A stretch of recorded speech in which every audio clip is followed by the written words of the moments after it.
92.7 big FM पर आप सुन रहे हैं प्यार के किस्से यादों का edit box with Nilesh Mishra में, और मैं आपको सुनाने जा रहा हूँ यामिनी मिश्रा की लिखी कहानी सही गलत, बिना किसी एड ब्रेक के। उस दिन बारिश इतनी तेज हो रही थी कि ऑफिस जाने का मन ही नहीं कर रहा था। अपनी बेटी रिया और हस्बैंड निशांत को भेज के ऑफिस से छुट्टी लेके कुछ वक्त अपने साथ बिताने का मन किया। मुझे बारिश बहुत पसंद है। बारिश में भीगना अच्छा नहीं लगता, लेकिन बारिश को गिरते हुए देखना और रजाई में दुबक के चाय पे चाय पीना अच्छा लगता है। जब पहले अपने छोटे शहर में बारिश हुआ करती थी तो मैं पूरे घर में छुट्टी डिक्लेयर कर देती थी। अब पिछले 18 सालों से बारिशें सिर्फ कैलेंडर के मौसम बन के रह गई हैं। मैंने अपने लिए चाय बनाई, पुराने गाने लगाए, रुक जा रात ठहर जा रे चंदा, और बालकनी के कोने में जाके सुकून से चाय पीने लगी। पर मेरी जिंदगी में अब सुकून कहाँ बचा था। मन बार बार रिया पे आ जा रहा था। समझ नहीं आ रहा था कि रिया की बढ़ती आजादी पे कैसे लगाम लगाऊं। है सिर्फ 16 साल की, लेकिन उसका पहनने का ढंग, बोलने का ढंग, उसके दोस्त मुझको बिल्कुल पसंद नहीं है। और वो लड़का आदि, वो तो बिल्कुल भी नहीं। मुझको रिया की उसके साथ दोस्ती ही पसंद नहीं है। छोटी छोटी बातों में मेरी और रिया की लड़ाई हो जाती। लड़ाई के वक्त रिया चिल्ला चिल्ला के कहने लग जाती, मम्मा इसको जनरेशन गैप कहते हैं। किसी की भी मम्मा आपकी तरह जासूसी नहीं करती, ग्रो अप।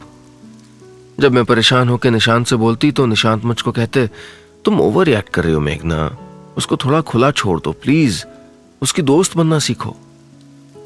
माँ हूं, हमेशा एक डर लगा रहता है कि इतने बड़े शहर में मेरी बच्ची को कुछ हो न जाए। और ये जो नया स्पेस का कॉन्सेप्ट है ना, बच्चे भी अब कहने लगे हैं कि उनको स्पेस चाहिए। ये तो बिल्कुल ही नहीं समझ आता मुझको। जब लड़कों के मेरे लिए मेरी लैंडलाइंस पे फोन आया करते थे तो मम्मी और पापा दोनों आके सामने बैठ जाते थे, और आज मेरी बेटी को मुझसे स्पेस चाहिए। पुरुषों की दुनिया शायद कभी ये समझ ही नहीं सकती कि माँ का किरदार निभाना कितना मुश्किल होता है। नहीं, मुश्किल शायद गलत शब्द है। कितना जिम्मेदारी भरा काम होता है। अपने बच्चों की माँ बनते बनते हम कब अपने बच्चों के दोस्त बन जाते हैं हमें पता ही नहीं चलता। और सच कहूं तो चाहे हमारे बीच जितने झगड़े हों, जितनी नाराजगी हो, जितनी रूसा रूसी हो, रिया अब मेरी सहेली ही तो बन गई थी। मैं कौन सी साड़ी पहन रही हूं इसकी सलाह से लेकर पड़ोस की मिसेस गर्ग ने जो कहा उस पे मैं क्यों बुरा न मानूं, इतने सारे मामलों में मेरी बेटी का दखल होता है। कभी जब निशांत से झगड़ा होता है तो मुझसे हर एक घंटे में आके पूछती है, मामा पापा सॉरी बोल रहे हैं कि तुम। कभी कभी लगता है जमाना बदल गया है, मैं भी क्यों नहीं बदल जाती थोड़ा सा। और पेरेंट्स तो अपने बच्चों को कितनी छूट देते हैं, देर तक बाहर रहने पे कुछ नहीं कहते, कभी कभी किसी दोस्त के यहाँ रात को रुक भी जाने देते हैं। लेकिन पता नहीं क्यों मैं ऐसी माँ नहीं बन पाती हूँ। मेरी माँ मेरे लिए जैसी माँ थी, मैं अपनी बेटी के लिए ठीक वैसी ही माँ बनना चाहती हूँ। जो हिदायतें मेरी माँ ने मुझको दी, वो सब हिदायतें इस इंटरनेट और SMS की दुनिया में मैं अपनी बेटी को फिर भी देना चाहती हूँ। सर्दियों की दोपहर में रिया के बालों में तेल लगाते हुए और गप मारते हुए। लेकिन तेल लगाने को आजकल बड़ा डाउन मार्केट मानते हैं ये बच्चे। मैं भी कुछ न कुछ जुगत भिड़ाती रहती हूँ, नई नई तरकीबें सोचती रहती हूँ। अच्छी माँ बनना चाहती हूँ, अच्छी पत्नी बनना चाहती हूँ, अपने पति और अपनी बेटी दोनों की सबसे अच्छी दोस्त बनना चाहती हूँ। इतनी देर में पीछे से फूल सिंह आया और बोला, मेम साहब आपका फोन बहुत देर से बज रहा है। फोन पकड़ा के चला गया। मैंने जैसे ही हेलो कहा, दूसरी तरफ से आवाज आई, मेघना। मैंने कहा हाँ। वो बोला, पहचाना नहीं? मैं राहुल। राहुल? आप सुन रहे हैं प्यार के किस्से यादों का edit box with Nilesh Mishra में, सिर्फ 92.7 बिग एफएम पर। मैं कमरे के बीचों बीच फोन हाथ में पकड़े खड़ी रही। थोड़ी देर के लिए जैसे सुन्न हो गई थी। इतने सालों बाद न जाने अतीत के किस कोने से मुझको राहुल भसीन का फोन आया था। ये वही आवाज थी जिसको मैं अपने छोटे शहर की मॉल रोड पे अपने सारे रिश्ते नाते तोड़कर छोड़कर चली आई थी। उसने कहा, तुम हो ना?" मैंने कहा, "क्यों आए हो राहुल?" वो बोला, "मेघना, बस तुम्हारे शहर में था, बारिश गिर रही थी तो तुम्हारी याद आ गई। नंबर आज भी याद है। शायद इतना काफी था तुमसे बात करने के लिए।" मैं कुछ नहीं बोली। वो बोला, "मुझसे मिलोगी?" मैंने घबरा के फोन काट दिया। देखिए ना कैसे बदल जाता है दिन का चेहरा एक पल में। कहा मैं अपने पति, अपनी बेटी की बात कर रही थी और न जाने कहां से क्यों आ गया था ये वापस। मैंने फोन लिया और तेज कदमों से जाके बेडरूम में उसको बेड पे फेंक दिया। जैसे फोन को ही नहीं, फोन से आने वाली सारी आवाजों और उन आवाजों से जुड़ी सारी यादों को भी बेरुखी से फेंक रही हूं। लेकिन अगर ऐसे ही यादों से छुटकारा मिल जाता तो दुनिया में क्यों इतने दिल टूटते। जोंक की तरह मन से चिपक जाती हैं ये यादें, ये ख्याल। पूरा दिन न चाहते हुए भी मैं बस राहुल के बारे में ही सोचती रही। अपने कमरे से बाहर तक नहीं निकली। मुझे नहीं मालूम था कि इतने साल बाद भी राहुल का एक फोन कॉल मुझको इतना परेशान कर सकता था। क्यों हो रहा था ये? वो आदमी जो मेरे लिए अब जरूरी नहीं रह गया था, जिसकी मेरी जिंदगी में कोई जगह नहीं थी, वो क्यों रह रह के मेरे जहन में आ रहा था। रिया जब घर वापस आई तो थकी हुई थी। रोज की तरह बैग सोफे पे रखा और बैठ गई। रोज की तरह मैं पानी का ग्लास लेके उसके पास नहीं पहुंची। रोज की तरह उसके सर पे हाथ नहीं फेरा। रोज की तरह उसके साथ बैठ के शरबत नहीं घोला। रोज की तरह उसके दोस्तों की गॉसिप नहीं सुनी। रिया कुछ देर इंतजार करती रही, फिर खुद फ्रिज तक जाके पानी ले आई। कुछ मिनटों बाद मेरे कमरे में आई और मेरा सर अपने हाथों से सहलाने लगी। मैंने उसको देखा, मुस्कुरा दी। डर रही थी कि मेरी बेटी, मेरी सारी बातें जानने वाली मेरी बेटी, मेरा मन न पढ़ ले। उसने मेरी आंखों में देखा और कहा, "पापा से झगड़ा हुआ?" मैंने कुछ नहीं कहा। वो बोली, "बात करने का मन नहीं है अभी?" आई अंडरस्टैंड, आप आराम करो, मैं ट्यूशन्स के लिए जा रही हूं। कितनी अच्छी तरह से समझती है मुझको मेरी बेटी। शायद मैं उसको कभी उतनी अच्छी तरह से समझ नहीं पाती। आज उसकी भाषा में कहूं तो शायद मुझको स्पेस देना चाह रही थी। निशांत ऑफिस से जल्दी घर आ गए। उन्होंने पीछे से मुझको आवाज लगाई तो मैं बहुत तेजी से चौंक गई, जैसे किसी ने मुझको गहरी नींद से जगा दिया हो। निशांत ने मुझसे कहा, "मेघना, तुम ठीक हो ना? तुम ऑफिस नहीं गई? फोन भी नहीं उठा रही थी। फूल सिंह कह रहा था कि तुम दिन भर कमरे से बाहर नहीं निकली। Are you okay?" निशांत की आवाज मेरे कानों तक पहुंच ही नहीं रही थी, क्योंकि राहुल की आवाज अभी भी मेरे कानों में गूंज रही थी। मैंने उठ के निशांत की तरफ देखा और बोली, "मैं चाय लेके आती हूं।"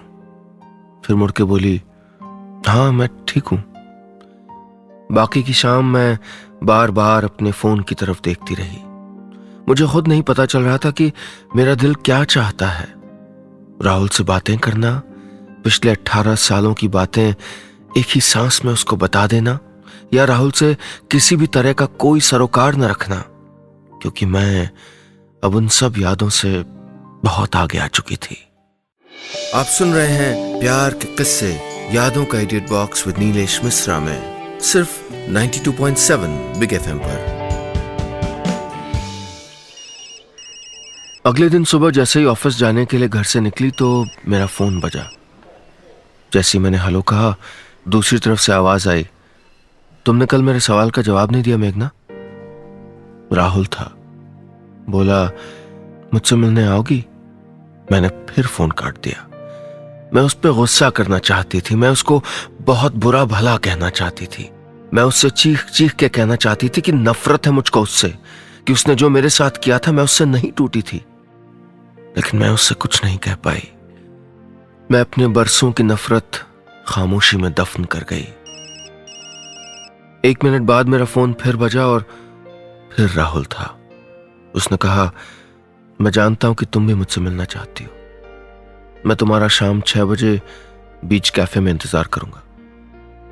इतना बोल के उसने फोन काट दिया और मैं एक बुत की तरह वहीं खड़ी रही, फोन अभी भी अपने कान से लगाए, जैसे बात अभी पूरी ही ना हुई हो। मैं क्यों कर रही थी ये सब अपने साथ? राहुल अब कोई नहीं था और उसको कोई हक नहीं बनता था मेरी जिंदगी में वापस आने का। पागल थी मैं। पागल होती हैं हम जैसी औरतें। पूरे दिन आंखों के कोने से किसी न किसी बहाने से घड़ी की तरफ देखती रही। मैं राहुल से बिल्कुल नहीं मिलना चाहती थी, उसकी शक्ल भी नहीं देखना चाहती थी, पर मेरे दिल का एक कोना अब भी उससे मिलने के लिए बेचैन था। मैंने फोन उठाया और कहा, सुनो, मुझको ऑफिस लेने आओगे? उसके बाद कॉफी पीने चलेंगे। बहुत दिन से हमने साथ कॉफी नहीं पी। निशांत से बात कर रही थी। निशांत ने कहा, हाँ अच्छा आइडिया है, खाना भी बाहर खा लेंगे। तुम मुझको 7 बजे ऑफिस के नीचे मिल जाना। मैंने जैसे ही फोन रखा मुझको अपने आप पे शर्म आने लगी। निशांत को मैं खिलौने की तरह इस्तेमाल कर रही थी ताकि राहुल से भाग सकूं। मैंने मन में सोचा कि क्या मुझे अपने ऊपर इतना भी एतबार नहीं रहा? क्या मैं अपने प्यार को टेस्ट कर रही हूं? घंटों ये कश्मकश मेरे मन में चलती रही। ऑफिस में मेरा दम घुट रहा था। दिन भर मैंने कोई काम नहीं किया, बस लैपटॉप की स्क्रीन को एक टक घंटों देखती रही। राहुल के साथ बिताए पल फ्लैशेस की तरह मेरी आंखों के सामने आ रहे थे। साथ ही निशांत का भी ख्याल आ रहा था कि आज तक मैंने एक अच्छी बीवी और एक अच्छी मां बनकर दिखाया है। राहुल अब अचानक से आकर मेरे घर को तोड़ नहीं सकता। जैसे ही 6 बजे मैंने अपना लैपटॉप बंद किया, बैग उठाया और पैदल चल पड़ी। नहीं पता था कहाँ जा रही हूं मैं, बस बिना सुध बुध के चलती जा रही थी। मुझको पता ही नहीं चला कि कब मैं चलते चलते बेख्याली में बीच कैफे के सामने खड़ी थी। बहुत संकोच करती हुई अंदर गई और एक कोने से अंदर बैठे हुए लोगों की तरफ देखने लगी। आखिरी टेबल पे एक आदमी बैठा हुआ था। वो राहुल था। बाल थोड़ा सफेद होने लग गए थे। जिस आदमी को सूट पहनने से सख्त नफरत थी, वो आज सूट पहन के एक कैफे में बैठा हुआ था। वजन काफी बढ़ गया था। बैठा हुआ चाय पी रहा था। मेरी नजर अचानक से घड़ी की तरफ गई तो एकदम ख्याल आया कि निशांत मुझको लेने के लिए आते ही होंगे। मुझको नहीं पता था कि मैं वहां क्यों खड़ी थी, क्या चाहती थी मैं। इतने में वेटर मेरे पास आया, बोला, किसी को ढूंढ रही मैम? मैंने झिझक के कहा, नहीं किसी को ढूंढ रही थी, पर वो यहां है नहीं शायद। मैं परेशान हो गई थी खुद से। मुझको अपने आप पे गुस्सा आ रहा था। मैं गुस्से में पलट के जाने लगी तो पीछे से आवाज आई, मिल के नहीं जाओगी? आप सुन रहे हैं प्यार के किस्से, यादों का edit box with Nilesh Mishra में, सिर्फ 92.7 बिग एफएम पर। राहुल ने मुझको कोने से झांकते हुए देख लिया था। जैसे ही पीछे से राहुल की आवाज सुनी, मैं वहीं रुक गई। उसने मुझको देखा और बोला, आज भी वैसी दिखती हो ऑलमोस्ट। हमने कॉफी ऑर्डर की। मैंने जल्दी से निशांत को एक एसएमएस कर दिया, मीटिंग में हूं, घर पे मिलूंगी। एसएमएस करते ही मैंने राहुल की ओर देखा और बोली, क्या चाहते हो राहुल? आज क्यों आए हो जब 18 साल पहले मुझको छोड़ के जाने का फैसला कर लिया था तुमने? I really hate you. कितनी नफरत भरी पड़ी है मुझ में तुम्हारे लिए। तुम्हारे फोन कॉल्स मेरे परिवार को तोड़ नहीं पाएंगे। मैं अपनी फैमिली से बहुत प्यार करती हूं, बहुत खुश हूं मैं। चले जाओ और वापस कभी मत आना प्लीज। मेरे मुंह से निकला एक एक शब्द मेरे दर्द को बयान कर रहा था, जो मैंने कहीं दफन कर दिया था। राहुल मुझको सुनता रहा, फिर बोला, तुम इतना डिफेंसिव क्यों हो रही हो? मैं तुम्हारा कुछ बिगाड़ने नहीं आया हूं। बस तुमसे मिलना चाहता था, देखना चाहता था कि तुम मिसेस मेहता के अवतार में कैसी दिखती हो और मैंने क्या खोया है। आई एम सॉरी मेघना, मुझको माफ कर दो। तुम भी जानती हो कि आरती के साथ शादी सिर्फ एक बिजनेस डील थी मेरी फैमिली की। प्यार में कमी नहीं थी मेरे, हिम्मत में कमी थी। उस वक्त मुझ में अपने घर वालों से लड़ने की हिम्मत ही नहीं थी। धीरे धीरे छोटी छोटी बातें होने लगी। कॉफी का दूसरा कप भी आ गया। वो बोलता गया, मैं सुनती गई। पिछले इतने सालों में उसने क्या क्या किया। आरती और उसके बीच रिश्ते शायद ठीक नहीं थे। कौन जाने वो लोग साथ रहते थे कि नहीं, मैंने कुरेदना ठीक नहीं समझा।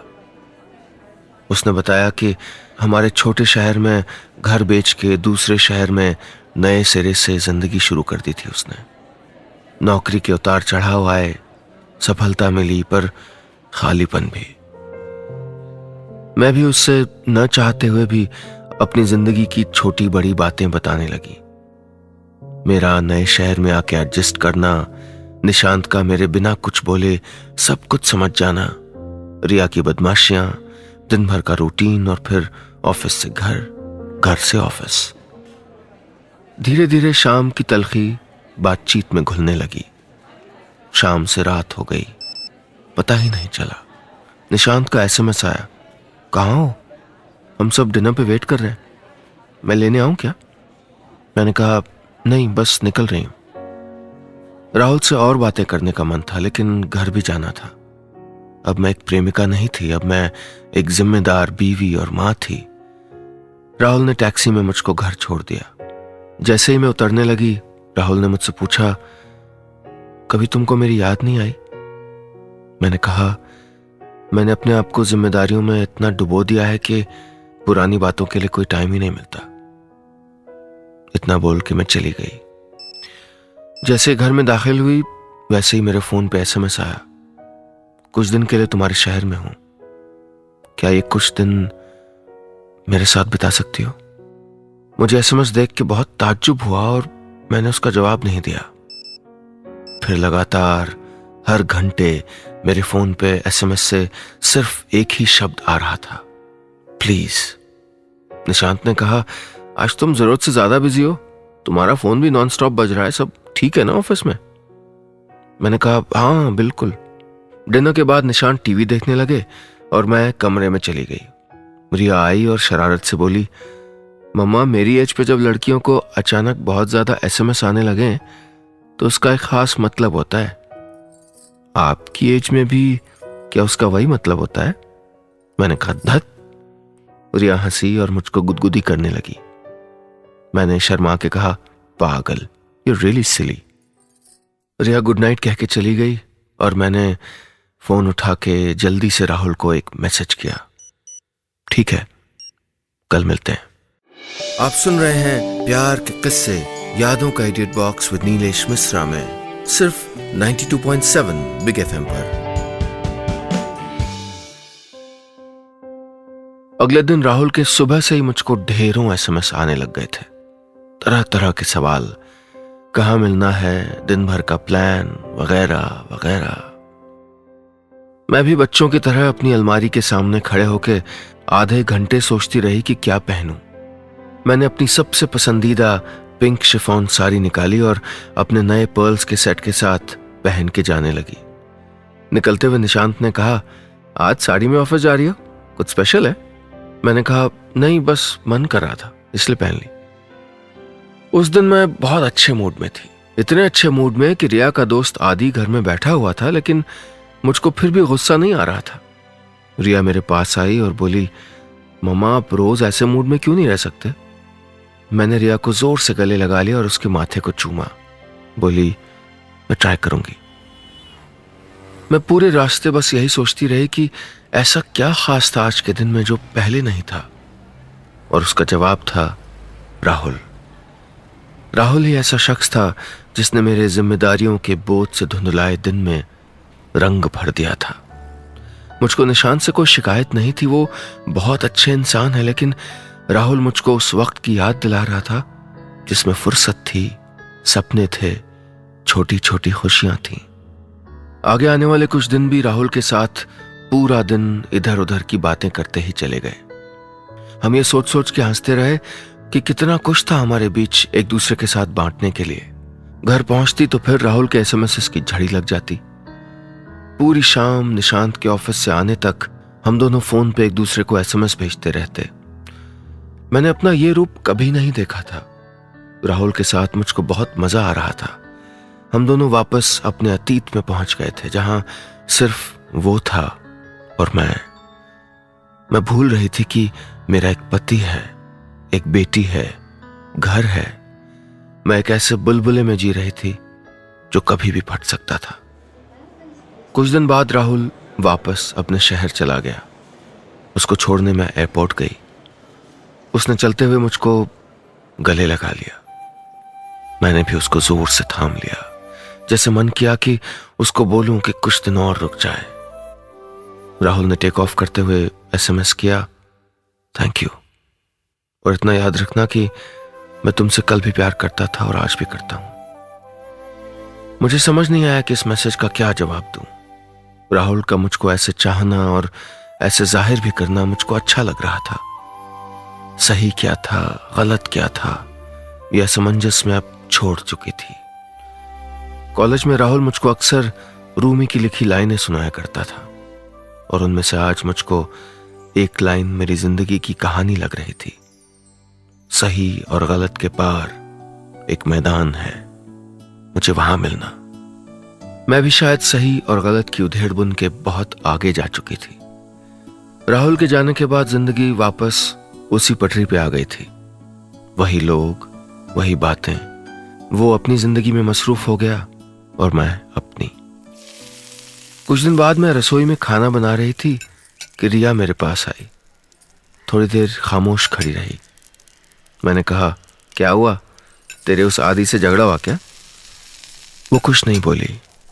थोड़ी देर किचन में खामोशी रही। मैं समझ गई थी कि रिया किसी बात पे दुखी है। पापा ने डांटा? मैंने कहा। वो फिर भी कुछ नहीं बोली। आगे बढ़ के उसको गले लगाना चाहा तो वो 2 कदम पीछे होके बोली, मामा एसएमएस करते हो तो डिलीट करना भी सीख लेते। रिया ने फोन का बैलेंस खत्म होने के बाद मेरा फोन इस्तेमाल करना चाहा था और मेरे फोन पे मेरे और राहुल के सारे एसएमएस पढ़ लिए थे। आप सुन रहे हैं प्यार के किस्से, यादों का edit box with Nilesh Mishra में, सिर्फ 92.7 बिग एफएम पर। मुझे समझ ही नहीं आया कि मैं क्या कहूं। मैं अपने घर में, अपने किचन में, अपनी बेटी के सामने एक अजनबी की तरह, एक अपराधी की तरह खड़ी थी। मेरा अतीत जो मेरे मोबाइल फोन में कैद होके मेरे सामने आके खड़ा हो गया था, वो अतीत मेरी बेटी ने पढ़ लिया था।